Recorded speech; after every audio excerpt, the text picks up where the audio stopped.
এখন আপনি কমিটি করে দেখেন, মানে যারা রাজপথে ছিল, যারা আন্দোলনে ছিল, তাদের কোনো লিস্টে নাম নাই।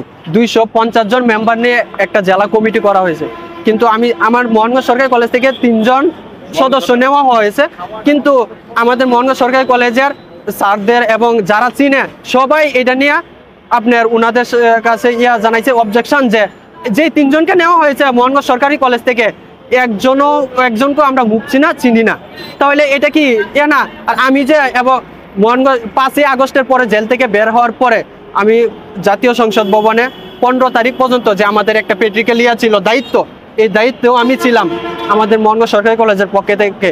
আমাদের নেত্রকোনা জেলার এবং মোহনগঞ্জ সরকারি কলেজ সকলেই জানে, কিন্তু ওনারা জানার পরও কেন আমাকে এই লিস্ট থেকে বাতিল করা হলো?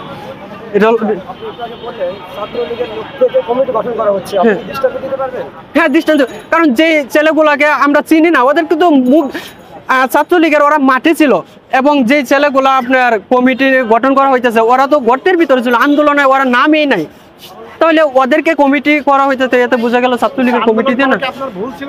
হ্যাঁ, আমার তো ভুলই ছিল, দেখতেছি যেটা আপনাদেরই ভুল ছিল, আমাদের ভুল ছিল। ভুল না যদি হইতো তাহলে আমি এখন বৈষম্য বিদায় করতে গিয়ে আন্দোলন করেছিলাম, এখন দেখতে বৈষম্যেরই শিকার হইতেছে। হ্যাঁ, শিকার হইতেছি। এই যে যেমন এক বিভাগ থেকে 13 জন, আর আমার বিভাগ থেকে একজনও নেই, এটা একটা বৈষম্য শিকার না?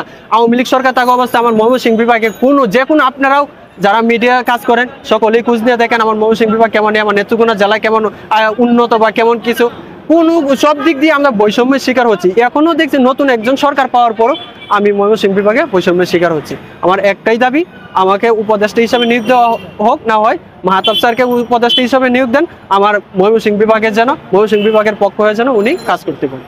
এটা আমাদের আপনার কথা অনুসারে বোঝা যাচ্ছে যে ঠিক ওই আওয়ামী লীগ সরকারের এই নিয়ম অনুসারে গত সোমবারে রাজু ভাস্কর্যের সামনে একটা আন্দোলন করা হয়েছিল, যে ওরা ফারুকির পদত্যাগ নিয়ে আমরা একটা দেখেছি কি কয়েকজন ছাত্রকে ধরে নেওয়া হয়েছিল।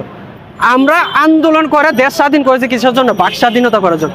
এখন আমি আন্দোলন করতেছি, এই যে আপনাদের সামনে কথা বলতেছি কিসের জন্য? আমার একটা অধিকার। এখন যদি আমাকে ধরে নেওয়া হয় তাহলে বোঝা গেল কি আগের সরকারই ভালো ছিল, আগের সরকারের সামনে কোনো কথা বলা যেত না, সাথে সাথে জেল নেওয়া হতো বা গুম করা হতো। আর এখনো যদি এই পরিস্থিতি, তাহলে বোঝা গেল তো আগের দিক দিয়ে হাঁটতেছে দেশ।